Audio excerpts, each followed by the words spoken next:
Real talk guys, 15 years nga panarbaho pang empleyado guys sa unom ka kompanya nga akong gitrabahuan guys, para lang sa atong pamilya guys, ato yung isakripisyo para sila makakaon guys. Pero sa tinuod lang guys, kamo nga nangandoy og tagas nga posisyon, mas maayo pa'y ultimo na lang ngano pressure kayo ang mga empleyado ka, mostly kung private company. Pero kung government, swerte ka.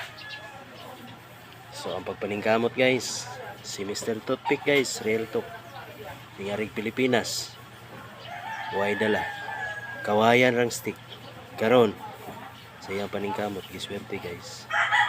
So ang pagpaningkamot guys, pareho ani guys, empleyado lang gyapon ta guys, manog rubber damper guys sa atong kagalingong negosyo na guys. So kay kapital, maningkamot ka, magantos ka para sa inyong pamilya. So kung kugihan ka ni guys, sa gusto makamao, nasa comment section ng link.